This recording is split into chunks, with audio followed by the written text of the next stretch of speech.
안녕하십니까. 공기대 교수입니다. 공존행동 산업기사 필기과정입니다. 여러분에게 많은 도움이 되시길 바라며 봐주셔서 대단히 감사합니다. 공기조화 산업기사 필기과목에서 설치 운영입니다.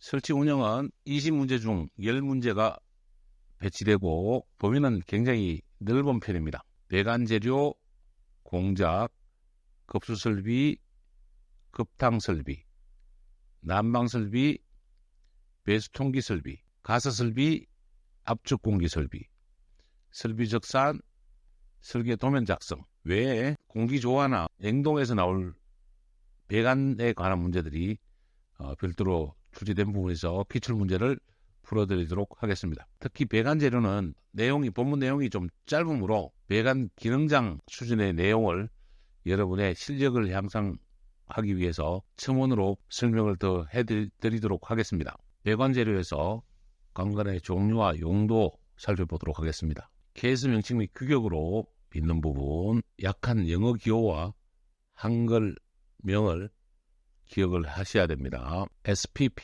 일반 배관용 탄소관관, 일반 배관용 탄소관관, SPPS, SPPS, 압력 배관용 탄소관관, 압력 배관용 탄소관관, SPPH, 고압 배관용 탄소관관, SPPH, 고압 배관용 탄소관관, SPHT, SPHT, 고온 배관용 탄소관관, 고온 배관용 탄소관관, SPLT, SPLT, 저온 배관용 탄소관관, SPW, SPW, 배관용 아크 탄소관관, 배관용 아크 탄소관관, SPW, 배관용 아크 탄소관관, STS-T, STS-T, 배관용 스테인리스 관관, 배관용 스테인리스 관관, SPA, SPA, 배관용 합금관관, SPA,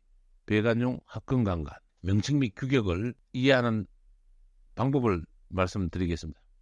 SP, 스틸 파이프. SP는 공통으로 다 쓰고요. P는 파이프, 배관용, 일반이다, 일반. 배관용. PS, 고압, PS, 고압. SP, PH, 고압 배관용, 고압 배관용. PS는 압력 배관용, PH는 고압 배관용입니다. 고온은 SP의 HT, 하이 템퍼레이처, THT, SPHT, 고온 배관용 탄소관관. 저온용 배관용 탄소관관은 SP에다가 LT, 로우 템퍼, LT, 배관용 아크 탄소관관은 SP에다가 W, 웰딩, W를 붙인 겁니다. 배관용 스테인리스 관관은 STS는 스테인리스 스틸, STS, 스테인리스 스틸, STS라고 하고 곱하기에 T를 붙여놨습니다. 배관용 합금관관, 배관 SP에다가 합금 A를 붙였습니다. A. 자, 이제 사용 온도 및 압력을 살펴볼 건데 우측 아래 그림이 보이실 겁니다. 우측 아래 그림을 보시면 제가 온도와 압력에 따라서 정리를 해놨습니다. 일반적으로 사용하는 350도 이하에 사용하는 관관들이고 350도 이상에 사용하는 관들입니다. 자, 350도 이상에 사용하는 것은 SPA, 배관용 합금관관, SPHT, 고온 배관용 탄소관관입니다. 온도별로 보면 350도를 기준으로 350도 이상은 SPA와 SPHT, 일반적으로 사용하는 0도에서 350도 사이가 일반 배관이 가장 많습니다.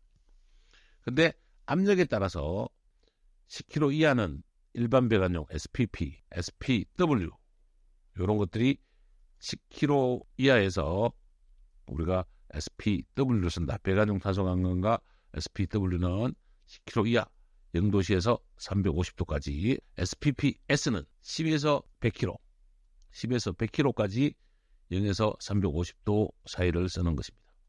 압력 배관용 탄소관관, 그 다음에 0도시에서 350도까지 사용하되 압력이 100kg 이상이 되는 것은 SPPH, 고압 배관용 탄소관관을 사용하게 됩니다.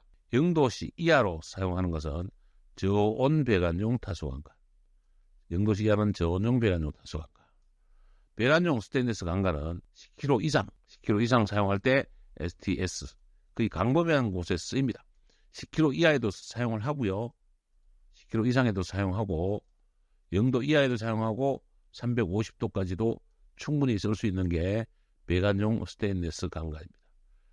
압력 배관용 타설 강간보다 가격이 비싸다는 단점이 있지만 부식성, 내식성 등이 굉장히 강하므로 현대 배관에서 가장 많이 사용되고 있는 배관이라고 보시면 되겠습니다. 이렇게 온도와 압력으로 정리를 해서 기억을 하시면 많은 도움이 될 것입니다. 이 외에 보일러 열교환기용 합금 강간 STHA 보일러에 쓰는 것은 STHA 열광기용 합금 강간이 있다. 열교환을 목적으로 보일러 수관, 과열관, 공기열관, 화학공업용, 석유공업용에서 이런 것은 열교환기용 합금 강간이다. STHA가 있다. 라고 개념을 잡아주시면 되겠습니다. 강간의 규격, 온도, 압력에 대해서 정확하게 이해를 한 번 더 해주시기를 부탁드리고 반복적으로 들어서라도 SPP가 뭔지, SPPS가 압력배관이다, SPPH는 고압배관이다, 정확하게 기억을 해주셔야 됩니다. SPP는 일명 우리가 가스관으로 쓰는 거고 압력이 낮은 10kg 이하에서 전기, 물, 기름, 가스, 공기 등 배관을 쓰는 것이고 아연 도금을 하면 백관, 아연 도금을 하지 않으면 흑관이라고 합니다. 강간은 한 번이 6m입니다. 강간, 관 한 번의 길이는 6m입니다. 압력 배관은 전기, 유압, 수압 등에 쓰는 것이고 스케줄 번호에 의해서 사용한다. 몇 킬로? 10에서 100kg까지 사용하는 게 압력 배관용이다. 고압 배관용은 100kg 이상 사용하는데 온도는 350도 이하로 사용합니다. 그런데 화학공업 등에 쓰는 것이다. 화학공업을 고압 배관용으로 쓰는 것이니까 SPPH입니다.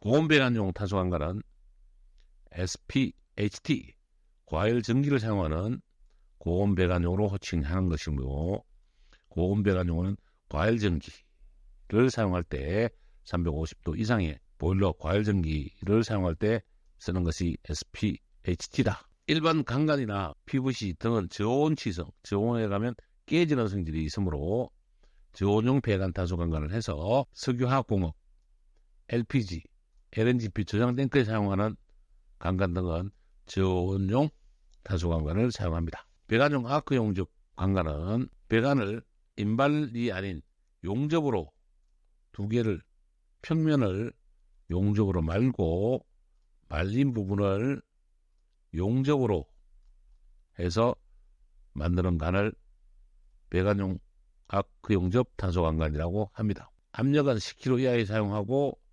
SPP와 같이 낮은 스팀, 물, 가스, 공기 대구경을 만들 때 우리가 압력용 아크 용접 탄소 강간을 사용한다. 배관용 스테인리스 강간은 내식, 내열, 고온, 저온 다 사용할 수 있다. 그래서 배관용 스테인리스 강간은 STS 곱하기 T다. 배관용 합금 강간은 탄소 강간에 대해서 고온에 사용할 수 있다. 고온의 압력은 높게 쓸 수 없습니다만 고온에서 쓸 수 있어서 350도 이상 배관용 합금 강간을 사용한다. 이렇게 명칭, 규격, 온도, 압력, 용도에 맞춰서 강간의 종류와 용도는 여러분이 완전히 이해할 수 있도록 기억하고 외워주시길 바랍니다. 42번 문제를 풀겠습니다. 350도 이하의 온도에서 사용하는 압력으로 10에서 100kg 범위에 있는 전기관, 수압관, 유압관, 압력배관에 사용되는 것은 SPP에다가 압력배관이니까 SPPS 하나를 더 붙입니다. SPP는 일반용이고 SPP에는 10에서 100kg 범위에 사용한다. SPP 압력배관용 탄소 강간이 정답이 되겠습니다. 배관용 탄소 강간 기호 뭐죠? SPP. 고압용 배관은 SPPH. 고온용 배관은 SPHT. 고는 T가 들어가고요. 그 앞에 가는 H가 들어갑니다. 압력배관용은 S가 하나 더 들어가는 거죠. SPP에서 이렇게 사용이 된다 보시면 되고, 고압배관용은 몇 킬로 이상? 100kg 이상. 압력배관용은 몇 킬로? 10에서 100kg. 고온용은 350도씨 이상 사용하는 것이 가리다. 42번 문제 보겠습니다. 100A 강간을 B로 칭하면 A는 미리미리를 이야기하는 것이고 B는 인치를 이야기합니다. 인치를 이야기하기 때문에 25.4로 나누면 100 나누기 25로 나누면 4B 4인치가 되는 것입니다. 답은 1번입니다. 44번 저온 배관용 탄소강간 SP에다가 로우 템포 LT, SPLT 저온용 배관의 탄소강간의 기호는 SPLT다. STBH, STHA, SPLT. SPLT는 저온용 탄소강간이다. P죠. ST, SP, LT 이것도 틀린 거네요. SPLT 저온용 배관용 탄소강간이다. 41번, 정답은 3번이고요. 41번 강간을 재질상으로 분류한 것이 아닌 것은 재질은 탄소, 합금, 스테인리스, 동강, 동강은 강간 재질이 아닙니다만 이런 것들은 재질이고 전기용접 강간은 뭐죠? 만드는 방법에 관한 것이다. 전기용접 강간은 언제 쓴다고요? 대구경일 때 사용한다. 대구경.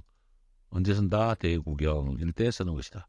답은 3번이 되겠습니다. 스케줄 번호 표시는 관의 두께를 표시할 때 씁니다.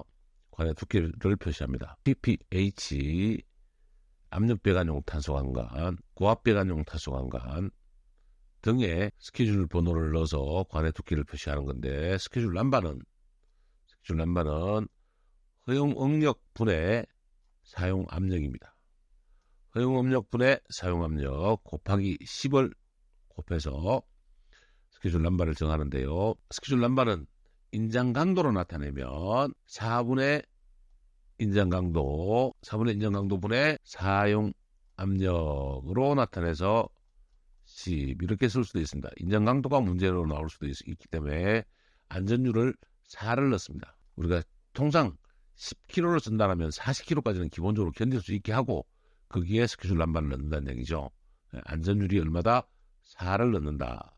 4배가 더 크게 만들어줍니다. 이 공식을 정하면 K분의 4P가 되죠. 4배의 사용압력에 견디는 남바로 스케줄 남바를 정한다라고 보시면 되겠습니다.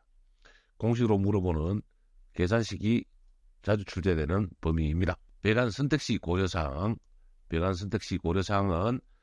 1번 유체의 화학적 성질, 2번 사용압력 및 온도, 3번 재료의 부식성, 4번 관의 이연 방법.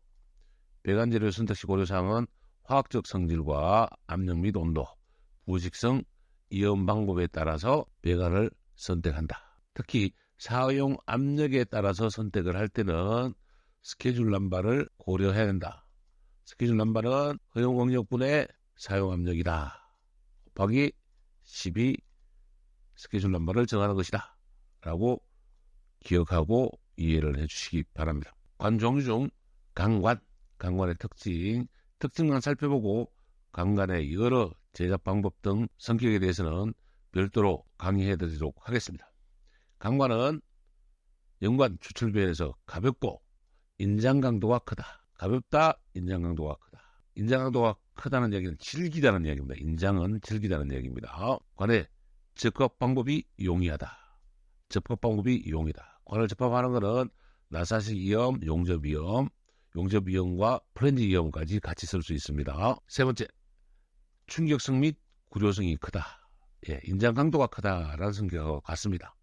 깨어지지 않고 찌그러진다는 얘기죠. 충격성 및 구조성이 크다. 4번, 주출관에 비해서 내압성이 양호하다. 주출관에 비해서 가볍고 인장 강도 크고 내압성도 양호하다. 이렇게 보시면 되겠습니다.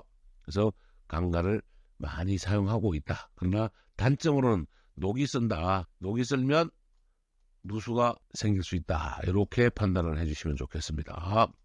녹을 쓸지 않게 하는 강간들이 현재 나오고 있습니다. 문제 풀어보겠습니다. 45번.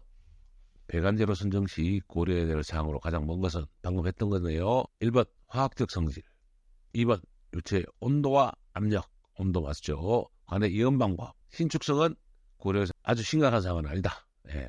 강간, 동간은 늘어나기 때문에 신축 이염을 꼭 사용을 해야 되는 것이고, 강간은 30m, 동간은 20m마다 신축관을 사용하게 됩니다. 45번의 답은 4번입니다. 두 번째 48번 문제. 스케줄 번호를 나타낸 공식은 S는 허용력, P는 사용압력이라고 했습니다. 예. 스케줄 번호는 S분의 P 곱하기 10. 이게 스케줄 넘버다. SC 넘버다. 이렇게 정리하시면 되겠습니다. S분의 P. 44번. 강간 두께를 나타내는 스케줄 번호에 대한 설명으로 틀린 것은 P는 사용압력. 예. 사용압력은 4P라고 그랬죠. 예. 4분의 P를 쓴다고 이야기했습니다. 허용력은 그래서 문제 1번 틀린 것은 이라고 물어보고 있습니다. 노멀 스케줄 번호는 10, 20에서 160까지 열종류로 되어 있습니다. 예, 스케줄 번호는 열종류로 되어 있습니다. 제가 설명을 여기서는 못 드렸지만 기억해 두시기 바랍니다. 허용력은 인장 강도를 안전율로 나눈 겁시다. 안전율은 얼마? 4라 그랬죠. 예. 허용력은 S는 4P분의 안전율을 인장 강도를 안전율로 나눈 겁시다. 라고 말씀드렸습니다. 미트기의 스케줄 번호 지금 허용력 나누기 사용압력 아니죠. 스케줄 번호는 S분의 P라고 말씀드렸습니다. 곱하기 10. 그래서 틀린 번호는 3번입니다. 스케줄 번호는 사용 압력과 상태에 있어서 허용 응력과에 비해서 관 두께 체계를 표시하는 식이다. 맞다. 허용 응력분의 사용 압력, 허용 응력분의 사용 압력으로 나타내는 것이다. 라고 스케줄 넘버를 정의했습니다. S분의 P. 이거 맞는 말이고요. 답은 3번입니다. 48번. 배관 호칭 중 스케줄 번호는 무엇을 기준으로 하여 부여하는가? 스케줄 번호는 관 두께를 정하기 위한 겁니다. 스케줄 번호는 S분의 허용력분의 사용압력 곱하기 10.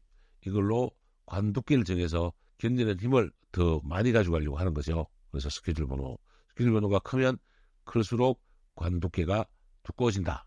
이렇게 이해를 해주시면 되겠습니다. 관의 표시 방법. 관은 배관용 탄소 관관 PP죠. 이 관에다가 이렇게 새기는 겁니다. 상표를 앞에 놓고 케이스 규격 놓고 관 종류, B는 제조 방법, A는 호칭 방법, A는 미리, B는 인치. 우리나라에서는 A를 쓰겠죠. 그래서 미리미터 쓰고 제조 연료율과 강간의 길이, 동간의 길이는 몇 미터다? 6미터다. 한 번당 6미터를 기본으로 해서 씁니다. 이렇게 표시를 한다. SPPW 수도용 아연동 관관 지금은 잘 쓰지 않습니다. 이거는 중금속 때문에 지금 수도관에는 못 쓰게 되어 있고요. 상표, 개수 규격, 관 종류, 제조 방법, 호칭 방법, 제조는 길이 똑같습니다. 네. 근데 제조 방법에 대해서 다르고요. 관 종류에 따라서 다르다는 걸 볼 수 있습니다. 압력 배관용 SPPS, SH 제조 방법, 제조를 호칭 방법, 스케줄 번호, 길이가 있습니다. SPPH에 대해서 SPPS나 HPPH에 대해서는 스케줄 넘버가 들어간다 그랬죠. 스케줄 넘버 넣고 길이가 들어간다. 예. 그래서 호칭과 제조널이 SPP나 SPPS나 SPPH는 제조널이 더 앞으로 온다는 것을 기억해 주시기 바랍니다. 우리가 관 종류에 따라서는 앞에서 기호에 따라 다 읽어봤고요. 이제 제조 방법이 시험에는 나오지 않습니다만 여러분이 제조 방법에 대해서 알아두면 좋을 것 같아서 짧게 드리겠습니다. E는 전기 용접입니다. ERW라고 해서 관을 롤링으로 말고 ER로 용접합니다. 그래서 ER 웰딩 용접이다 라고 이야기를 합니다. 파이프는 파이프를 스파이럴로 물어가면서 돌리면서 물겠죠. 그래서 요 물은 자국을 기계적으로 연속적으로 용접하게 되는 것이 스파이럴 방법입니다. 용접은 기본적으로 서브머지드 아크 용접으로 자동 용접입니다. 그 다음에 유오 파이프라고 하는 것은 관을 프레스로 누른 다음에 동그란 프레스로 누르는 겁니다. 프레스로 눌러서 만든 다음에 안쪽 바깥쪽을 서브머지드 용접을 기계적으로 용접해 나가는 것을 UO 파이프용 제조법입니다.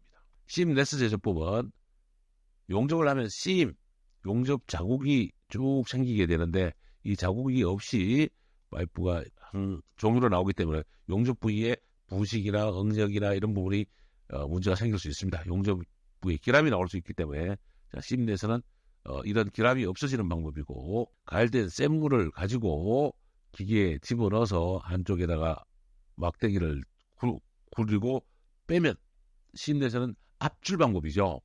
파이프를 잡아 당기면 파이프가 용접 자국이 없이 만들어지는 것을 시임레스 방법이라고 합니다. 핫 엑스트루이드 파이프 제도, 원료로 된 파이프 관을 넣고 뜨거운 다이캐스팅에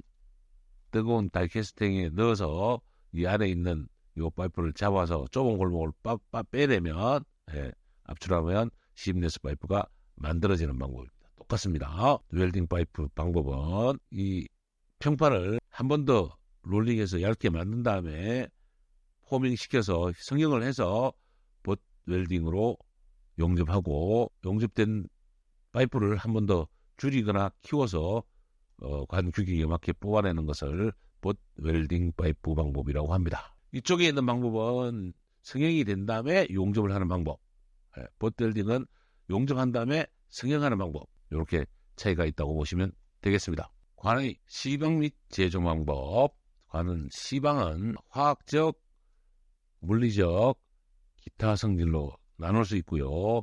화학적으로는 유체에 대한 내식성, 유체와의 화학 반응, 땅에 매설할 때 토질과의 화학 변화, 유체의 온도 및 농도에 따른 화학 변화 등을 화학적 성질로 구분해서 선택해야 되고, 물리적인 것은 압력, 파손 등을 얘기합니다. 그래서 유체의 압력 및 내마모성, 유체 온도 변화에 따른 물리적 성질 변화, 맥동, 추격, 워터햄머 등이 발생할 때 내압 강도, 지중해 매설할 때 외압으로 인한 강도, 물리적 성질은 파손, 강도 등에 대한 성질이다. 화학적은 화학적으로 부식하냐, 내식하냐, 썩느냐라는 성질이고요.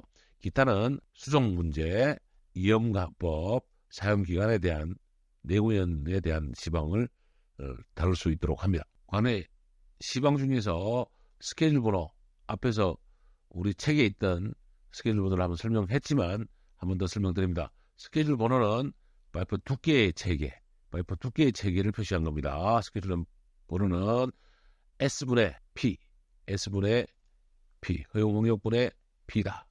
인장 강도분의 안전율은 4를 적용하고, 인장 강도는 K라고 하면 K가 뭐다? S 값이다. 그러면 스케줄 남바는 제가 아까 한 번 더 설명드렸습니다만 다시 한번 10분의 S분의 P, 10 곱하기 S분의 S가 안전율 4분의 K분의 사용압력, 이게 스케줄 남바라고 말씀드렸는데요. 결국은 이 공식은 4P분의 인장강도, 이렇게 보시면 됩니다. 인장강도의 4배, 안전율 4배 이상의 안전하게 두꺼운 고압용 배관을 설정할 때 스케줄 남바를 사용합니다. 스케줄 남바. 스케줄 중요하기 때문에 한 번 더 설명드리고, 지금 설명드린 것은 배관 기능장 강의 내용입니다. 파이프와 튜브. 우리가 파이프는 강으로 만들어진 것은 파이프라고 하고, 우리가 한글로는 동관이라고 하지만 파이프가 쇠가 아닌 다른 빛은 튜브라고 표현을 합니다. 강이 아니면 튜브, 강가 아니면 파이프다. 이렇게 구분을 하고 있습니다. 한글로 동관, 관으로 표현하고 있어서 우리가 한글로 구분을 못하지만 영어로는 강으로 만들어지면 파이프, 강 아닌 다른 걸로 만들면 튜브. 그래서 표시하면 되겠고, 모든 파이프와 튜브는 외경을 똑같이 만듭니다. 외경을 똑같이 만들고, 두께에 따라서 내경이 좁아지게 되겠죠. 이제 내경이 좁아진다. 이렇게 외경을 똑같이 해야 나중에 전체적인 이염, 다른 파이프를 넣더라도 여기에 이염을 똑같이 할 수 있기 때문에 이렇게 만들 수 있겠죠. 외경을 똑같이 만든다. 얇은 관은 얇은 관대로 되더라도 외경을 똑같이, 이염 때문에 외경을 중심으로 관 두께를 정한다. 관 제조 방법에 대해서 설명드리겠습니다. 관 제조 방법은 크게는 이염이 없는 관, 시임레스 S관, 옆에 있는 관 다 용접으로 붙이는 겁니다. 야금, 용접, 웰딩 이런 것이 다 용접관입니다. 단접관, 가스로 용접하는 가스 용접관, 전기저항 용접관, 아크 용접관 다 전기적으로 열을 가해서 하는 방법인데 불활성 가스를 사용하느냐, 전기저항을 사용하느냐, 아크, 열을 이용하느냐에 대한 용접 방법입니다. E는 전기저항에 대한 용접, E, 전기저항 용접에서 C는 냉간, H는 열간, G는 이외의 전기저항, A는 아크 용접관입니다. 아크 용접관에서 C는 냉간, 그래서 A, C는 냉간 아크 용접관이 되는 것이고, B는 단접, 쇠를 열을 가하게 되면 용융 상태가 될 때 붙이는 방법입니다.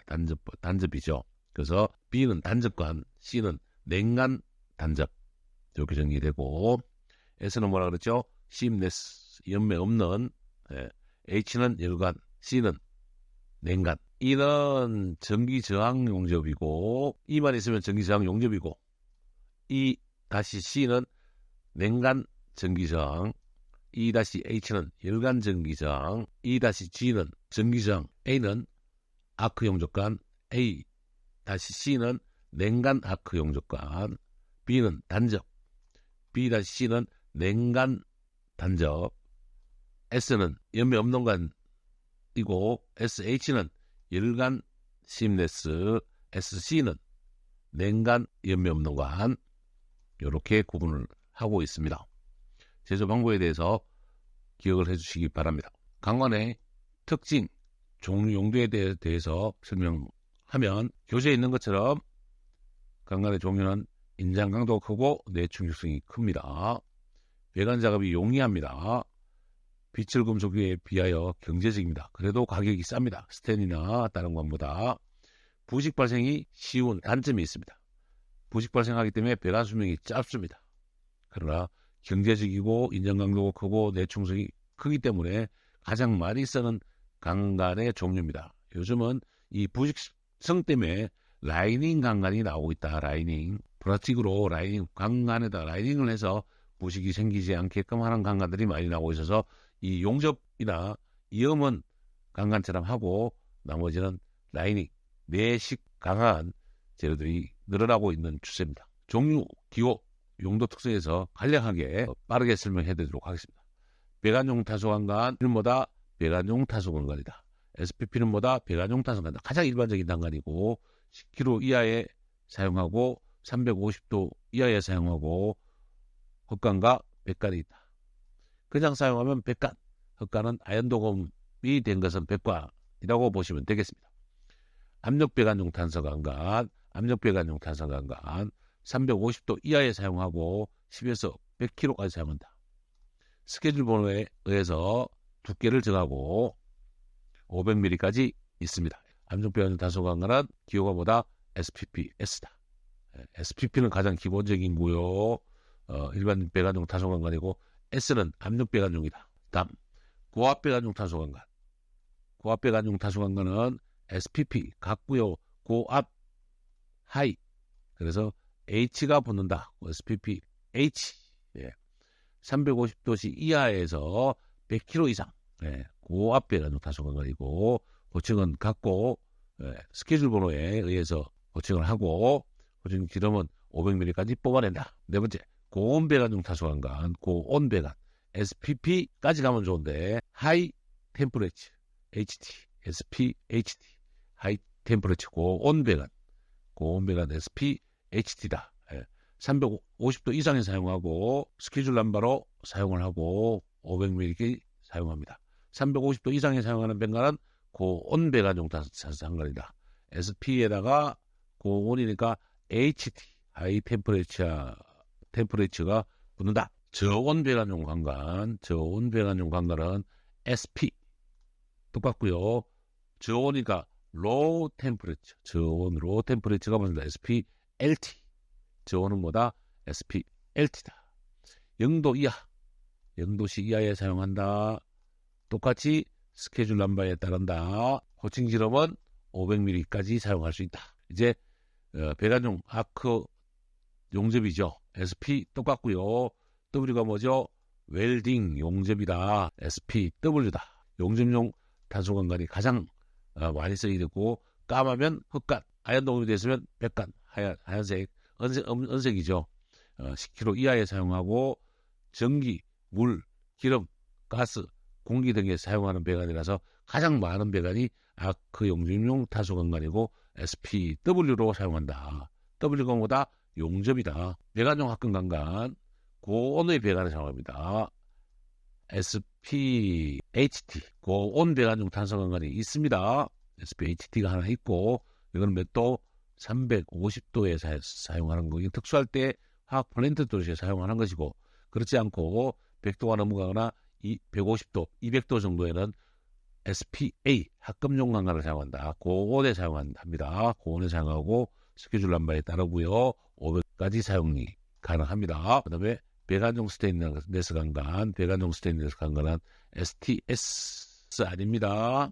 SUS는 지스 규격입니다. 지스 규격, 일본 규격이죠. 아직도 책이 많이 남아있는데 지스 규격이라서 SUS로 쓰지 않습니다. 우리는 스테인리스 스틸이고 T는 두께, 스케줄 남바에 따라서 쓴다. 스테인리스다 보니까 내식, 내열, 고온, 저온 모든 것을 쓸 수 있습니다. 스테인리스 배관은. 그러나 단점은 가격이 비싸다. 가격이 비싸다. 근데 요즘은 가격이 비싸라도 근무라고 수면을 같이 가기 위해서 스테인리스 배관을 많이 사용하고 있습니다. 스테인리스 배관은 강에다가 크롬 니켈을 넣어서 만든 것을 스테인리스라고 합니다. 수도용은 아연 도금 강간과 도복장 강간 두 가지로 나눕니다. 수도용은 수도용 아연 도금 강간, 수도용 도복장 강간 이렇게 두 개 나눕니다. 수도용 아연 도금 강간은 W, 용접 아연 도금 강간, 수도용 도복장 강간은 STPW. 수도용 아연 강간은 SPP, 강간에다가 아연 도금을 한 강간이다. 그래서 급수관에 사용하는데 요즘은 사용하지 않습니다. 중금속 때문에 사용하지 않습니다. PW는 피복한, SPP나 SPW를 피복한. 네, 그래서 10kg, 정수도 100m에 사용하는 강간이고 STW입니다. 보일러, 열전자용으로 사용하는 강간은, 보일러 열교환기용 타소 강간, 보일러 열교환기용 합금 강간, 보일러 스테인리스 강간, 보일러 저온 열교환기용, 이렇게 열전달용으로 쓰는 강간들입니다. CLN 튜브에 들어가는 강간들이죠. 열교환기용 탄소강간 STBH, 보일러 열교환용 STBH, 합금강간 STHA, 보일러 열교환기용 합금강간은 STHA다. 보일러 열교환기용 스테인리스 강간, 보일러에 사용되는 스테인리스 강간은 STSTB, B가 하나 더 붙습니다. 스테인리스 강간에서 보일러용이다. 저온 열교환기용 강간은 STLTA, 저온 로우 템퍼레이처, 저온 열교환기 간입니다. 그렇게 보면 STBH, STHA, STSTB는 보일러에 사용하는 것이고, STLT는 빙점 이하 낮은 곳에 사용하는 열교환기용 콘덴서관, 열교환기관 콘덴서관에 사용하는 것이 STLTH다. 저온 열교환기용 강간이다. 우리가 스팀, 온수, 유체, 기름 등을 보내는 강간이 있는 반면에 이제 구조로 쓰는 강간이 있습니다. 이 부분은 구조로 쓰는 것은 유체를 보내는 곳에는 사용하지 않습니다. 일본 구조용 탄소강간 SPS, 말뚝 박을 때 쓰는 토목 건축 발판에 쓰는 거, 기계용 구조용 강간, 항공기, 자동차, 자전거 등에 사용하는 건 SM, 구조용 합금강간 STA, 수용으로 쓰는 건 STP가 있죠. 예, STA 구조용 합금강간, 항공기, 자동차 구조물에 사용하는 것. 크게는 물을 보내는, 유체를 보내는 간들이 있고, 그 다음에 수도용이 있고, 열전달용이 있고, 구조용이 있다. 강간의 종류와 용도에 대해서 살펴두시기 바랍니다. 스테인리스 강간입니다. 스테인리스 강간의 특징에 대해서 교재에서 5가지가 나와 있습니다만은 상세하게 특징 9가지로 나눠서 설명을 드리겠습니다. 내식성, 내모함성이 우수하고 위생적입니다. 그래서 물에 오염되지 않습니다. 물에 오염은 적수, 백수, 청수가 있습니다. 강간에 비해서 기계적 성질이 우수합니다. 기계적 성질이 우수합니다. 부식되지 않고 내모함성이 강하기 때문에. 3번, 내식성이 우수해서 계속 사용해도 내경이 축소되거나 저항정대 현상이 없습니다. 왜? 부식에 대한 녹이 발생하지 않기 때문에 배관경이 축소되거나 저항정대 현상이 없습니다. 4번, 저온 충격성이 크고 한냉지 배관으로도 가능하며 동결에 대한 저항이 큽니다. 강간에 비해서 그렇습니다. 5번, 두께가 얇아도 되고 가볍게 쓸 수도 있습니다. 시공이 강간보다 쉬울 수 있습니다. 조인트 위험이 있기 때문에 시공이 쉬울 수 있습니다. 그러나 나사 위험으로 한다든가 용접 위험은 강간보다 어렵습니다. 6번, 관마찰 저항이 적어서 손실 수도가 적습니다. 손실 수도가 적다는 얘기는 펌프 동력을 작게 해도 물을 밀어낼 수 있다는 얘기입니다. 7번, 강도가 크고 굽힘 작업이 어렵습니다. 가공성은 좋지 않습니다. 강도가 크기 때문에 굽힘 작업이 어렵습니다. 8번, 열 전도율이 낮다. 열 전도율이 낮다는 건 강간보다 열 전도율이 낮다는 이야기입니다. 14.4 kcal/m 도시입니다. 열 전도율은 kcal/h 미터입니다. 스퀘어미터 아니고 도시입니다. 열 전도율 단위 길이당 열량을 얘기합니다. 압축이염으로 배관 작업이 용이하지만 보수 작업은 어렵다. 보수에게 하기는 어렵다. 강간 작업보다는 보수 작업이 어렵습니다. 스테인리스는 이외에 비싸다는 경제성에 의한 단점이 있습니다. 비싸다라는 단점이 하나 더 있다라고 보시면 되겠습니다. 스테인리스 간의 특징이 아닌 것은 내식성 좋다 맞습니다. 저온 충격성이 크다. 저온에서 강합니다. 용접식, 몰코식 등으로 특수공법 시공으로 시공이 간단합니다. 강간에 비해서 기계적 성질이 좋다 나쁘다? 좋다. 기계적 성질은 좋습니다. 그래서 답은 4번이 되겠습니다. 스테인리스 강간의 이염 방법으로는 기본적으로 SPP, 강간을 연결하는 나사식과 용접을 할 수 있는 용접식 이염 방법이 두 가지는 기본적으로 존재를 합니다. 이 부분은 SPP와 같은 두께의 스케줄 람바를 갖는 것이고, 그 외에 급수용으로 만들어서 얇은 스테인리스가 기계적 결함이 좋으므로 여러 가지 접합 방식이 개발되어 있는데요. 가장 대표적인 게 프레스식 접합입니다. 이 프레스 접합을 계속적으로 발전시킨 것이 여러 가지 방법이 나오게 된 거고, 그림에서 보는 것처럼 연결 소켓 안에 고무링을 넣은 소켓 안에 파이프를 밀어넣고 요 부분을 유압 프레스로 눌러서 압축해서 접합하는 방식이죠. 네. 여기에 고무링을 넣어놓고 재질로 눌러서 이렇게 스테인리스 재질이 이렇게 눌리는 거죠. 거기에 고무링이 꽉 조여서 누수를 방지하는 방법이 프레스식 접합입니다. 이와 같은 방법으로 관을 넣고 스팬으로 조이는 방법, 그 다음에 스냅링을 만들어서 홈통을 가공한 다음에 스냅링을 넣는 방법, 조이는 거는 스패나 파이프 렌치로 견고하게 조입니다. 클립식 접합은 똑같은 방법을 만든 다음에 최종 공구로 조이는 거고, 확간식은 너트를 넣은 다음에 확간용 공구로 확간한 다음에 조이는 방법인데, 이 방법은 잘 사용하지 않습니다. 동관에서 우리가 플레어 이염하고 같은 방식인데 가공성이 좀 어렵습니다.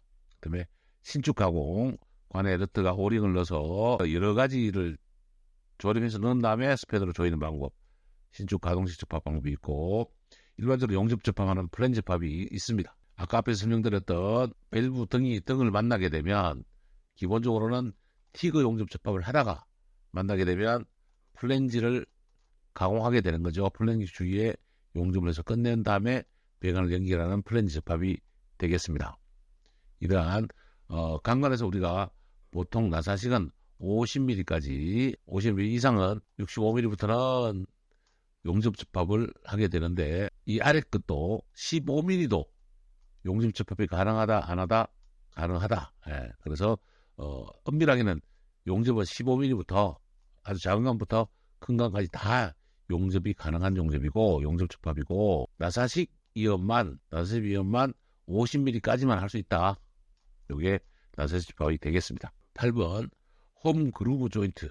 예, 관 끝면에 그루브를 만든다. 이렇게 생긴 그루브, 여기 보이시죠? 그루브를 만든 다음에 가스켓을 채우고 위에 하우징을 채운 다음에 볼트로 양쪽을 조이면, 이렇게 그림처럼 볼트로 조이면 양쪽에 단면이 먹어서 관이 연결되는 홈그루브 조인트 접합이 있습니다. 이 홈그루브 조인트 접합은 강관에도 사용할 수 있는 겁니다. 네, 그리고 소방배관 등에 많이 쓰이는 것이고, 홈그루브 조인트 접합은 단면부에 홈그루브를 가공하고 가스과 하우징을 넣어서 정확하게 삽입 접합하는데, 홈그루브 기계는 이 부속품을 파는 회사에서 임대를 해줍니다. 임대. 부속품도 팔고 이 홈그루브 기계도 임대를 해주는데, 숙련된 기술자가 아니어도 일반인들도 조금만 배우면 사용할 수 있는 장점이 있겠습니다. 스테인리스 강간은 기본적으로 나사이음과 용접이음을 하고, 용접이음을 하면 플렌지까지는 사용할 수 있습니다. 그 외에 보는 프레스식, 얘를 몰코나 등으로 표현을 하고 있습니다. 네, 이렇게 쓰는 방법이 있다라고. 그 다음에 압축식이나 여기 신축 가동식은 프레스식이 아니고 조인트를 만들어서 고무링을 넣어서 접합하는 방식이다라고 이해를 해주시면 되겠습니다. 관이음 부속으로는 우리가 기본적으로 쓰는 나사이음이 가장 일반적이고요. 나사이음은 몇 mm 이하에 쓴다? 50mm 이하에만 사용하고, 강간 나사이음과 동일합니다. 그 부속품들은 강간 나사이음 부속품들하고 동일하니까 강간 나사에 참고해 주시도록 하고, 지금 보이는 그림들은 용접이음에 사용하는 부속품들입니다. 용접이음에 사용하는 것이고, 가장 좌측 상부에 있는 게 뭐죠? 엘보, 롱 엘보, 숏 엘보. 세 번째는 45도 엘보. 우측 상부에 있는 것은 T, 아래쪽 좌측에 있는 것은 이경, 다음은 캡. 이 그림은 뭐죠? 레드샷. 마지막에 있는 그림은 편심 레드샷입니다. 편심 레드샷. 우리가 편심 레드샷 어디 쓰죠? 공기가 체류할 곳이나 수증기가 응축수를 보내야 될 때 편심 레드샷입니다. 그래서 이런 용접 부속이 있고, 용접에는 항상 플렌지를 쓸 수 있다. 플렌지는 얼마부터 쓴다? 모든 관에 다 플렌지 용접 이음을 사용이 가능하다. 나사이음은 50mm까지만 쓰는 것이고, 용접 플렌지는 65mm부터 써야 된다는 아닙니다. 나사 부속에 대해서 살펴보았습니다. 스테인리스 강간 STS, 스테인리스 간 ST-T라고 표시한다 그랬죠. 스테인리스 강은 종류와 용도에 따라서 굉장히 많은 성격이 있습니다. 통상적으로 스테인리스 강은 니켈과 크롬을 넣어서 내식성에 만들고자 하는 건데, 우리가 대표적으로는 상공사는 구조용 우리가 부속품 등에 사용하는 것이고요. 부속품 등에 사용하는 것이 상공사 재질이다. 가장 넓은 정도로 쓰이는 것이 상공사이고, 냉각 가공 가능하지만 너무 심하면 가공 경화가 일어나니까 주의해야 되겠습니다. 우리가 가정용품, 자동차용품, 내외장재, 화학용품, 낙농, 의료기구 등에서는 쓸 수 있는 부속품 배관으로 쓰는 게 서스 상공사다. 구조용으로 쓰는 것이고요. 그 다음에 상공사 L, 309S, 310S, 316 등이 있습니다만, 이것들은 요 정도 명칭만 아시면 되겠고, 316L 재질, 저탄소 몰리브를 함유해서 크롬, 니켈 강으로서, 스테인리스가 크롬하고 니켈 넣는다 그랬죠. 18%인데 316은 크롬 니켈을 18, 24 크롬을 더 많이 넣어서 용접 후 또는 응력 제거 열처리 위에 인기 부식이 뛰어나고 저항성이 뛰어난 재질입니다. 이 316 재질은 자성이 없습니다. 쉽게 말하면 여러분 집에 있는 숟가락, 밥그릇, 스탠드로 만들어진 것은 뭘로 만든다? 316 재질로 만든다. 근데 자석으로 붙는다면 316 재질이 아닌 것이죠. 상공사 일반 스테인리스는 자석으로 붙습니다. 상공사는 그래도 중금속이 나올 수 있기 때문에 우리는 316 재질로 하고 밥그릇이나 수저 등은 자석이 없습니다. 자석이 없기 때문에 자석으로 붙여보면 알 수 있다라는 말씀을 드립니다. 이것은 황산, 비료, 합성, 제지 등의 우리가 식용 그릇에 우리가 사용하는 특성이 있겠습니다. 316L 재질을 일반적으로 사용한다라고 아시면 되겠고, 304는 우리가 흔히 보는 스테인리스라고 하는 것이고, 316L 재질은 입기 부식이 뛰어나기 때문에 뛰어나고 자성이 없는 재질이다. 그래서는 두 가지만 우리가 기억해도 굉장히 좋을 걸로 사료가 됩니다. 스테인리스는 오스계, 프라이트계, 말단 사이드계, 오스트계, 프라이트계, 말단 사이트계 세 가지로 나누는데요. 오스트계에서 304와 316L 재질에 대해서 설명을 드렸고, 폴라이트계는 430, 430 사이즈입니다. 그래서 우리가 가장 많이 쓰는 게 주방 식기 등에 쓰인다고 하지만 이 부분이 폴라이트계로 사용하는 경우도 많습니다. 말단 사이트계는 400 시리즈로 410 등이 있고, 요거는 식기 세척기로 우리가 일반적으로 쓰고도 있습니다. 석유 제품 등에 사용하는 것이죠. 스테인리스는 오스트계, 폴라이트계, 말단 사이트계가 있고, 오스트계에는 304, 316L 재질이 있고, 316L 재질은 자성을 띠지 않고 부식성이 용이합니다.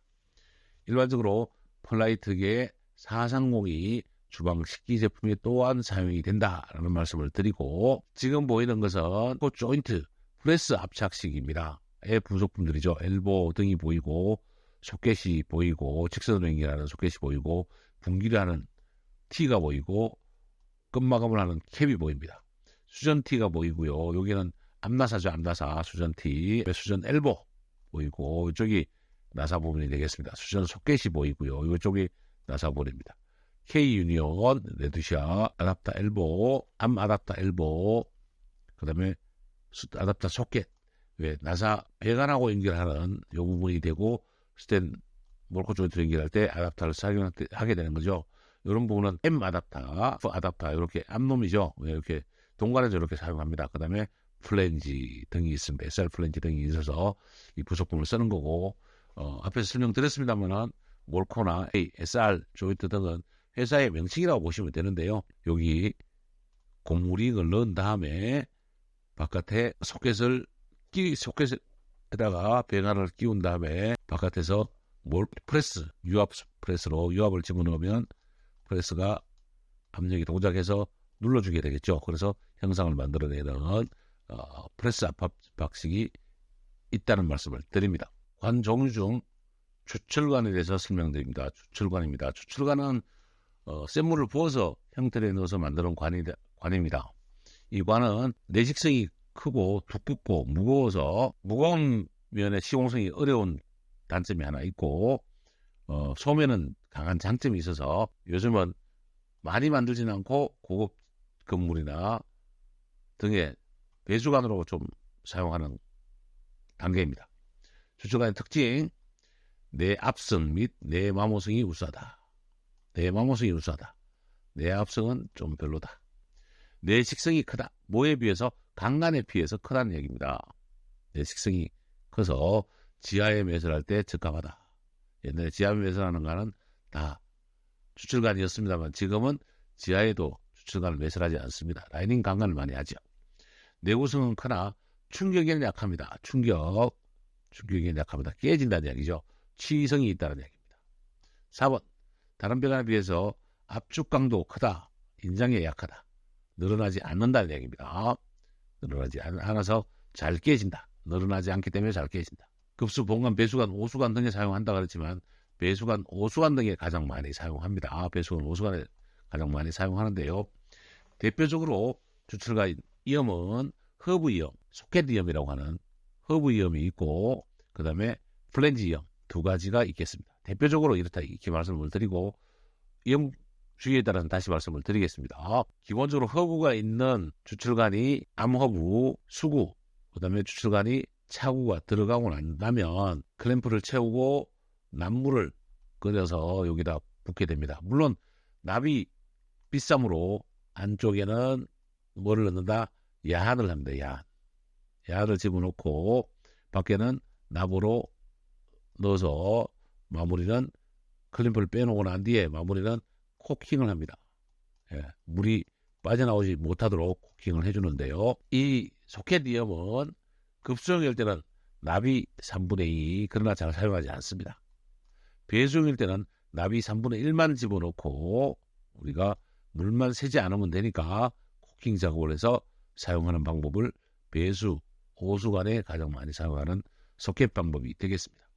이 소켓 방법은 국내에서는 거의 이제 사용하지 않는다고 보시면 됩니다. 이 뜨거운 물을 천장까지 가지고 올라가서 부어야 되는 산업 재해 부분도 있기 때문에 낙주기부를 할 수도 없는 상황입니다. 그래서 지금 주철관에 플랜지 염을 만들어서 주철관에 이렇게 끊어지겠죠. 이쪽 플랜지를 만들어서 주철관 사이에 볼트를 채우는 이렇게 플랜지를 만들어서 볼트를 채우는 이염으로 하는 플랜지 이염 형식이 있습니다. 주철관은 지금 PVC 배수관으로 대체하고 있지만 물 흐름 소리가 PVC는 셉니다. 그러나 주철관 안으로 흐르는 배수관, 호수관 등은 물소음이 없기 때문에 주철관을 배수용으로 많이 사용한다. 주철관의 종류에 대해서 살펴보도록 하겠습니다. 주철관은 수도용 입형 주철관, 수직으로 세워놓고 입형으로 세워놓고 선실 또는 강을 비합해서 수직으로 주조, 센 물을 붓는 관입니다. 그래서 75mm 이하에 사용하고 저압관은 45mm 이하에 사는데 요 저압관이 기본적으로 어디에 쓴다? 배수에 쓴다. 이렇게 쓰는 방법이 소켓이염과 기계이염이 있다. 소켓이염은 허브 조인트라고 하고 기계식 이염은 메카니컬 조인트라고 한다.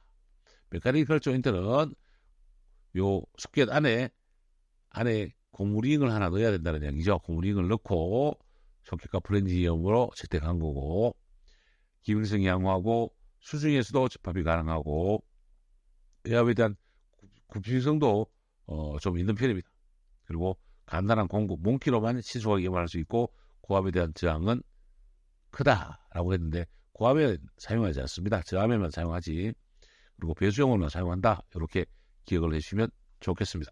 주철관 제조 방법에 따라서 아까 입형 주철관이 있었고 원심력 금형 주철관이 있습니다. 원심력 금형 순행식 금형에 부어서 회전시키면서 하는 것이다. 그래서 원심력을 만들어서 주조한 관이고 고압관은 100mm, 저압관은 75mm로 씁니다. 이거는 회전력을 이용하는 거라서 이마들도 잘 쓰지는 않습니다. 그 다음에 수동용 원심 덕타일 주철관, 수동용 원심력 덕타일 주철관, 93 흑연 주철관. 수도용에 사용하는데 덕타일 주철관이 뭐다? 93 흑연 주철관이다. 네, 회전하는 회전 주형에다가 몇 도? 730도 이상, 730도 이상 가열한 상태에서 시간 풀림을 처리한 거다. 주철을 넣어서 형을 굳힌 다음에 몇 도에서 730도에서 서서히 풀림을 한 것이다. 그래서 관의 수명이 길고 고압에 견디는 인성을 가질 수 있고 내식성이 우수하고 변형에 대한 가효성이 있고 충격에 대한 연성을 가질 수 있고 가공성이 우수합니다. 고압관, 저압관, 보통압관을 사용하는데 고압, 보통압관 거의 안 쓴다고 보시면 되고요. 주철관을 지금은 쓸 일이 없습니다. 산업사업에 발달되다 보니까 스테인리스 강간이나 라이딩 코팅 강간을 더 많이 쓰는 편입니다. 주철관은 일반적으로 어디 쓰인다? 소음에 민감한 배수용 배관에 쓰인다. 근데 덕타일 주철관은 구상 흑연 주철관이라고 한다. 몇 도 이상, 730도 이상에서 풀림 처리를 한 거다. 풀림 처리를 한 거다. 주철관 만드는 방법 중에 입형, 원심력, 덕타일 주철관 세 가지를 살펴봤고요. 기타 주철관은 원심력 몰탈 라이딩 주철관, 원심력을 몰탈하는 거다. 부식을 방지하기 위해서 안쪽에다가 시멘트 라이닝을 한 거다. 시멘트 라이닝을 한 거고 수도용으로 사용하려고 한 거고 시멘트와 모래를 1대 1.5로 섞어서 어디 주철관이 있다면 어조로 돌리면서 이 안쪽에 1대 2로 섞은 시멘트를 라이딩한 거다. 라이딩한 거다. 그래서 라이딩 특징입니다. 철과 물이 접촉이 없으므로 물 침투가 어렵고 마찰장이 적고 수질 변화가 적습니다.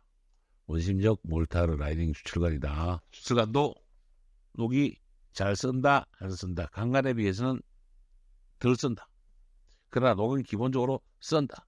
그 녹 쓰는 것을 방지하게 만든 게 원심력 몰타 라이딩 추출관이고, 원심력 몰타르는 1대 1.5 비율로 내면에 칠한 거다. 두 번째로 가스용 추출관, 강산용 추출관, 가스에서는 추출관이 있고 강산용 추출관이 있다라고 말씀하시고, 그 다음에 배수용 추출관, 지금은 다 배수용으로 가장 기본적으로 많이 쓰고 건물 내 오수배관으로 사용이 되고 내압이 작용하지 않는다. 그래서 일반 추출관보다 얇아서 그나마 쓸 수 있다. 그래서 배수용 추출관을 가장 많이 사용합니다. 추출관에 대해서 기억해 주시기를 바랍니다. 동관에 대해서 설명하겠습니다. 동관의 특징은 동은 전기 및 열 전도율이 좋습니다. 전성, 연성, 구부러지는 성질이 풍부해서 가공이 용이합니다. 전성, 연성이 풍부해서 가공이 용이합니다. 내식성 및 알카리성이 강하고 산성에는 약합니다. 알카리에는 강하고 산성에는 약합니다. 동은 가볍고 마찰장이 적습니다. 그러나 충격이 약하다. 찌그러집니다. 잘 찌그러집니다. 5번 연수나 정유수, 전기배관에는 동관이 적합하지 않고 침식할 수 있습니다. 동관의 특징, 동관은 전기 및 열 전도율이 좋습니다. 동관은 잘라지는 성질이나 구부러짐 성질이 좋아서 가공이 용이합니다. 동관은 내식성 및 알카리에는 강하지만 산성에는 약합니다. 동관은 가볍고 마찰장이 적습니다. 그러나 충격에 약합니다. 연수나 정유수, 전기에는 동관이 적합하지 않습니다. 보이는 특징으로 담수, 이 물에 대한 내식성이 우수하고 열전도율이 좋고 가공성이 양호하고 배관 시공이 용이하다. 아세톤, 휘발유, 프레온 가스 등의 유기 침식이 안 됩니다. 프레온 가스, 동관은 그래서 프레온 냉동 배관으로 사용하는 겁니다. 관내에 마찰장이 적습니다. 그러나 연수, 스팀에는 부식이 되고 외부의 기계적 충격에 약하고 가격이 비쌉니다. 강간에 비해서 가격이 비쌉니다. 암모니아, 초산, 질환 황산에 심하게 부식이 됩니다. 43번 문제입니다. 열 전도가 비교적 크고 내식성과 굴곡성이 풍부한 장점이 있어서 열교환기용으로 널리 쓰이는 관은 무슨 관? 동관. 내식성과 굴곡성. 동관의 분류 중 가장 두꺼운 것은 KLM. K형이 가장 두껍습니다. K형은 의료용으로 씁니다. 의료용. 우리가 프레온 냉동기나 배관형으로 쓰는 것은 우리가 L형을 씁니다. 이렇게 기억을 해주시면 좋겠습니다. 동관의 종류, 동관의 장단점을 살펴봤고 동관의 종류에 대해서 살펴보도록 하겠습니다. 동관은 소재 및 제조 방법에 대한 분류. 소재는 인성동, 인탈상동, 무산소동 이렇게 세 가지로 나누겠습니다. 소재와 제조 방법으로는 인성동, 인탈산동, 무산소동 이렇게 세 가지로 나누고, 인성동은 일반적인 동관입니다. 전기 및 열 전도에 우수하며 수소 치화 현상이 발생할 수 있습니다. 전기 부품이나 열 교환기 등에 사용하는 우리 일반적으로 보는 전선에 들어있는 동이 인성동입니다. 인탈산 동관은 동을 인으로 탈산, 산소를 뺀 것입니다. 동에서 인으로 해서 탈산, 산소를 빼낸 거다. 이게 인탈산입니다. 그래서 전기 전도성은 인성동관보다 낮으며 고온에서도 수소 치화 현상, 고온용으로 쓸 때 인탈산을 만들어서 수소 치화 현상을 없애고자 인탈산 동관을 씁니다. 일반 배관이나 열교환기용, 건축 설비용 재료로 많이 사용합니다. 인탈산 동관은 일반 배관에 사용이 된다. 인탈산 동관입니다. 고온에서 수소 치화 현상이 발생하지 않은 동관은 인탈산 동관입니다. 무산소, 산소가 아예 없는 동관, 무산소. 옥시프리 코프 튜브죠. 무산소 동관은 전기 전도성이 우수하며 고온에서도 치화 현상이 발생하지 않는다. 왜?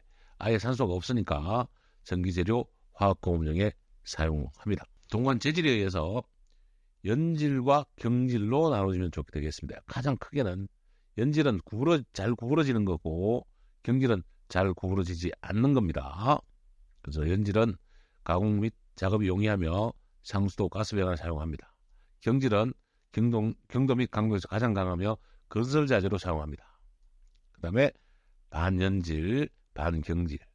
반연질은 연질에 약간의 강도, 반경질은 경질에다가 약간의 연성을 부여한 것이 되겠습니다. 그래서 크게는 재질로는 연질 동관과 경질 동관이 있다고 보시면 되겠습니다. 동관의 분류 중 두께에 의한 분류, 동관은 경질과 연질로도 나누지만 두께에 의해서도 나눕니다. K형, L형, M형이 있습니다. K형은 고압에 사용하는데 의료배관에 사용한다. 의료배관, 상수도와 의료배관에 사용한다. 이렇게 외워주시면 좋겠고요. L형은 가장 많은 곳에 사용한다. 급탕, 급수, 냉온수, 가스배관 등에 사용하는데 압력이 적은 곳에 사용합니다. 그러나 가장 많은 곳에 L형으로 사용한다. 일반적인 동관이 다 L형이다 라고 따지면 되겠습니다. M형은 두께가 얇습니다. 그래서 전기용 난방관, 가스배관, 통기관에 사용할 때나 M형을 사용하고요. M형이 가장 얇습니다. 두께는 K형이 가장 두껍고 K형은 의료배관, L형은 일반배관, M형은 저압의 스팀관, 가스배관, 통기관으로 사용할 때는 합니다. 네 번째, 랍은 형태에 의한 분류. 동관을 말아져 있거나 펴져 있거나 두 가지 형태로 나타내는데요. 직관은 기본적으로 몇 미터? 6m를 기본으로 합니다. 모든 관은, 강간, 동관은 길이가 몇 미터? 6m입니다. 직관은 일반 배관에 사용하는데 직관은 우리가 경질 배관은 직관으로 만들고요. 연질 배관은 코일로 만듭니다. 직관은 일반 배관에 사용하는 것이고 길이는 몇 미터? 6m. 200mm 이상은 3m로 제작되는데 크게 제작된다까지만 알아두시고요. 코일은 연질 배관에 사용이 되고 코일 형태로 감아놓은 것이고 일반적으로 상수도, 가스 배관 등 연매 없이 장거리 배관에 쓸 수 있습니다. 통상적으로는 15m, 30m 정도의 동관으로 코일형을 만드는 것이고 레벨이나 이쪽은 200에서 300m짜리도 있다는 말씀을 드립니다. 우리가 쓰는 냉동용 배관은 15에서 30m, 15m를 기본으로 해서 제작해서 나오는 것이 있습니다. 직관 형태와 코일 형태 다음에 온수 온돌용, 아예 온수 바닥에 우리가 복사난방하는 온수 바닥에 깔려고 온수 전용 배관으로 방 규모에 따라서 만들어진 조립식 온수 온돌 전용 배관으로 만들어진 것이 있다. 그래서 온수 온돌형은 특수 형태다. 우리가 크게는 직관과 코일 형태, 직관은 경질, 코일 형태는 연질, 이렇게 파악을 해주시면 되겠습니다. 경질 염화 비닐관, 경질 염화 비닐관, PVC관입니다. 경질 염화 비닐관은 PVC라고 하고, PVC 특징은 전기 절용성이 큽니다. 전기가 통하지 않습니다. 내면이 매끈해서 마찰 저항이 적습니다. 열 및 저온에 약하고 열에는 높고 추우면 깨지고 열 팽창률이 큽니다. 열 팽창률이 배관 중에서 가장 큰 배관 재질은 PVC다. 이렇게 이해하시고 내식성이 크고 산 알칼리 해수에 강합니다. 잘 썩지 않는다는 이야기죠. PVC라서. 네 번째, PVC는 가볍고 운반, 취급이 용이합니다. 다섯 번째, PVC는 가격이 싸고 가공 및 시공이 용이합니다. PVC가 잘 깨지지 않으면 열과 저온에만 강하면 다 좋은 배관이라고 봐도 무방할 정도입니다. 염화 비닐관의 특징 다시 한 번 더 다른 교재에 있는 내용으로 상세하게 보도록 하겠습니다. 첫 번째, 내식, 내산, 내알칼리성이 큽니다. 두 번째, 전기 절연성이 큽니다. 세 번째, 불이 통하지 않습니다. 불의 양도체이다. 가볍습니다. 가격이 저렴합니다. 가공이 쉽습니다. 시공비가 적게 듭니다. 저온 및 고온에서 강도가 약합니다. PVC는 50도 이상이면 녹기 시작합니다. 용재에 약하며 열팽창이 심합니다. 열팽창이 가장 심한 배관이 PVC라고 말씀드렸습니다. 충격에 약합니다. 용재에 약합니다. 문제, 폴리부틸렌간 PB간에 대한 설명으로 틀린 것은 PB간은 강한 충격 강도에 대한 저항성이 좋습니다. PVC보다 훨씬 좋습니다. 온돌, 급수, 농업 원예 간 PB간은 거의 모든 곳에 사용할 수 있습니다. 가볍습니다. 화학작용에 대한 우수성을 가지고 있습니다. 맞습니다. PB간을 상표명으로 에이콘 파이프라고 하는데요. 내한성과 내열성이 약하다 그랬는데 아닙니다. 마이너스 20에서 100도씨로 내한과 내열성도 좋은 것이 PB간이고 상표로는 에이콘 파이프다. 답은 4번이 되겠습니다. 41번. 다음의 PVC간, 경질유명화 비닐간에 대한 설명 중 틀린 것은? 이라고 물어보고 있습니다. 1번. 전기 절연성이 좋고 전기 부식 작용이 없습니다. 금속과 간에 비해서 차음 효과가 크다. 맞습니다. 열전도율이 동로보다 크다. PVC는 열전도율이 안 좋습니다. 답은 3번이고 극저온 및 고온 배관에 부족하다. 저온 치성이 있다고 말씀드렸습니다. 그래서 41번은 답이 3번입니다. 49번. 9번. 다음 온도 팽창에 따른 수축이 가장 큰 배관 재료. 팽창 수축이 가장 큰 배관 재료 방금 설명드렸습니다. 뭐죠? PVC. 염화 비닐간. 염화 비닐간은 열 팽창률이 강간의 7에서 8배로 온도 변화 신축이 심한 간입니다. PVC는 강간의 7, 8배로 크다. 그래서 가장 신축이 심한 간은 염화 비닐간이다. 폴리에틸렌간. 폴리에틸렌간은 PE관, 줄여서 PE관이라고 합니다. 화학적, 전기적, 내충격성, 내한성이 좋아서 저압 가스 배관에 많이 사용합니다. 저압 가스 배관에 많이 사용합니다. PE관의 특징으로는 PVC보다 가볍다. PVC보다 화학적, 전기적 성질이 우수하다. PVC보다 내한성이 좋아서 한능지 배관에 알맞습니다. PVC 배관에 비해서 인장 강도가 5분의 1 정도로 작습니다. 단점으로 화기에는 약합니다. 부드러워서 유연해서 외관에 외상을 받기가 쉽습니다. 장시간 직사간 광선에 노출되면 노화가 됩니다. 그림에 보이는 것처럼 노란색 부위고 이 부속품들과 파이프는 요 T를 예를 들까요? 요 파이프를 가지고 와서 요 웰딩기 안쪽과 바깥쪽을 양쪽을 끼운 다음에 녹입니다. 양면을 밀어 넣어서 접합하는 방식이다. 가교와 폴리에틸렌관, 가교와 폴리에틸렌관은 엑셀 파이프라고 한다. 엑셀 파이프.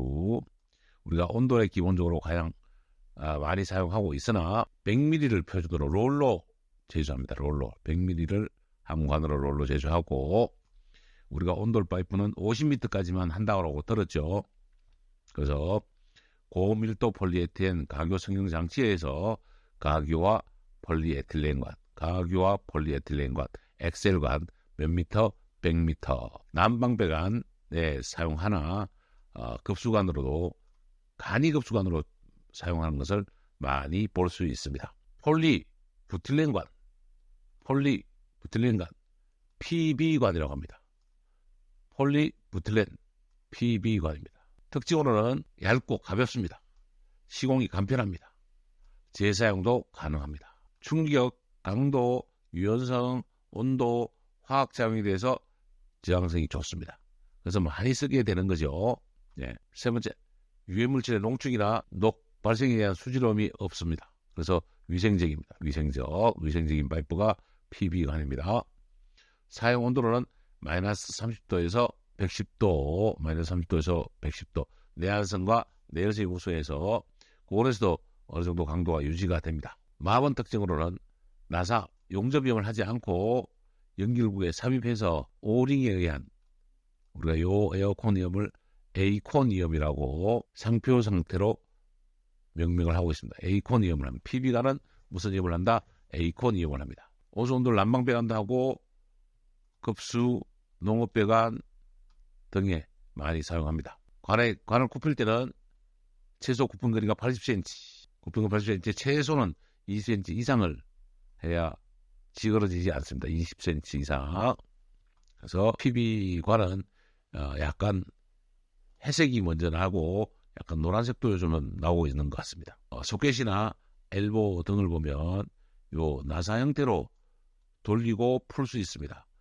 돌리고 풀 때 손으로도, 장갑 낀 손으로도 충분히 잘 조여줄 수 있는 정도. 물론 공구도 있습니다만은 PB관은 절단면을 그대로 집어만 넣어주고 살짝 푼 다음에 집어넣어주면 그립 등이 있어서 캡으로 나사를 조여주면 그대로 링이 누수를 방지하게 되는 에이콘 배관이옵니다. 여기에 소켓, 엘보, T, 레드샤, F 포켓, BRT, 수전-T, 밸브 소켓, M밸브 소켓 등의 부속품들이 있습니다.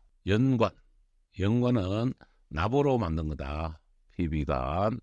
옛날에는 납관이 사용되었습니다만 지금은 PVC로 거의 다 대체하고 있는 상태고요. 연관의 특징은 강간에 비해서 부식성이 적고 신축성이 매우 좋습니다. 그래서 우리가 위생기구, 연결구에 많이 사용했고 내사성에는 강하지만 알칼리는 약합니다. 콘크리트 매설하면 침식이 된다. 납은 콘크리트에 매설하면 침식이 된다. 연성이 풍부하고 굴곡이 용이합니다. 관을 납관으로 만들면 바닷물, 수돗물, 천연수 등의 부식이 방지된다. 비중이 11.3으로 중량이 무겁습니다. 중량이 무겁다. 납은 중량이 무겁다. 초산, 염산에 침식되고 정유수, 극연수에 침식되는 경우가 있다.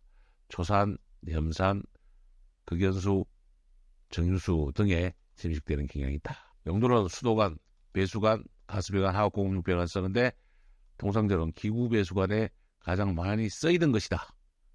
지금은 PVC로 다 대체가 되고 있습니다. 종류로는 수동연관은 75mm, 정수도 75mm 이하에 사용했고요. 공업용 연관은 납성분 99.9% 과학공업용, 99.5%는 일반용, 99% 이상은 가스용. 이렇게 1, 2, 3종으로 연관을 나눈다. 지금 많이 사용하지 않지만 연관은 1, 2, 3종으로 나누고 신축성이 매우 좋고 굴곡이 좋고 중량이 무거운 반면에 콘크리트, 바닷물, 수돗물, 천연수 등에 강하다. 그러나 초산, 진한염산, 극연수 등의 침식이 될 수 있다. 그 다음에 배수용 연관, 우리가 대변기와 바닥 배수관 사이에 대변기에서 내려오는 물을 받아줄 때 배수관 연결구에 사용을 하는 경우가 많이 있습니다. 그러나 이것 또한 PVC로 다 대체를 하고 있고 지금은 그마저도 잘 사용하지 않는 상태고요. 경연관은 화학공업에 사용하는 연질관으로 납의 길이는 3m이다. 알루미늄관은 동담으로 전기 및 전도율이 좋다. 전연성이 풍부하고 가공성도 좋으며 내식성이 좋다. 비중이 2.7로 가볍다. 알루미늄관은 가볍다. 가공성이 좋다. 열전도율이 좋다. 기계적 성질을 우수하여 항공기에 널리 사용된다. 가볍기 때문에 기계적 성질도 우수합니다. 알루미늄은 화학성분종으로 1종, 2종, 3종으로 구분하고 연질 및 경질로 구분합니다. 가장 많이 쓰이는 곳이 열교환기, 선박, 차량 등의 특수용도에 많이 사용합니다. 알루미늄관은 열전도율이 좋고 가공성이 좋고 내직성이 좋고 가볍고 항공기 등에 많이 사용되고 열교환기 등 특수용도에 많이 사용됩니다. 주석관은 상온에서 물, 공기, 염산에 침식이 되지 않고 비중이 7.3에서 무겁습니다. 용용 온도는 232도이고 화학공장, 양조장 등에서 알코올, 맥주 등의 수송관으로 주석관을 많이 사용하고 있습니다. 원심력 철근 콘크리트관은 흉관이라고도 합니다.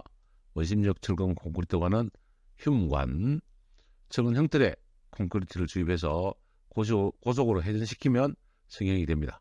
그래서 상하수도 배수관에 사용합니다. 흉관은 원심력 철근 콘크리트관이고 상하수도 배수관에 고속회전으로 만들어낸다. 이렇게 배우시면 좋겠습니다. 상세 설명으로는 원심력 콘크리트관은 흉관이라고 하며 형틀 속에 철근막 넣고 축선으로 수평을 하여 회전시키면서 콘크리트를 투입시킵니다. 그러면 원심력으로 다져지면서 치밀한 콘크리트가 됩니다. 성형 후에는 전기 양생을 실시해서 경화시킵니다. 용도에 따라서 압력관과 보통관으로 구분하는데 모양에 따라서 A형, B형, C형으로 구분합니다. 원심력 철근 콘크리트관은 흉관, 형틀 속에 원심력을 이용해서 콘크리트를 투입시킨다. 이렇게 기억을 해주시기 바랍니다. 성면 시멘트관, 성면 시멘트관은 에트니트관이라고 한다. 성면 시멘트관은 에트니트관입니다. 시멘트가 성면과 시멘트를 1:5 비율로 배합합니다. 성면 1, 시멘트 5로 배합하고 혼합 반죽한 다음에 시음관에 얇고 감은 다음에 롤러로 압축시키면서 성형합니다. 시음관에 감은 다음에 롤러로 눌러서 성형하는 것이 무슨 관이다? 에트미트관이다. 성면 1, 콘크리트 5를 넣어서 반죽해서 만드는 관이다. 프리스트레스 콘크리트관, 프리스트레스 콘크리트는 콘크리트관 바깥에다가 PS 강선, 콘크리트관 바깥에 PS 강선을 감아서 붙인 다음에 원주 방향으로 압축 응력을 부여하는 것이다. 그래서 인장 응력을 상쇄할 수 있게 만들어낸 관이다. 그러니까 원심력 철근 콘크리트관, 즉 흉관에다가 PS 강선을 더해서 인장 응력에 상쇄할 수 있게 잘 만드는 관이다. 더 강한 관이 되겠죠. 문제 풀겠습니다. 45번 흉관이라고도 하는 것은 흉관은 원심력 철근 콘크리트관 4번이 되겠습니다.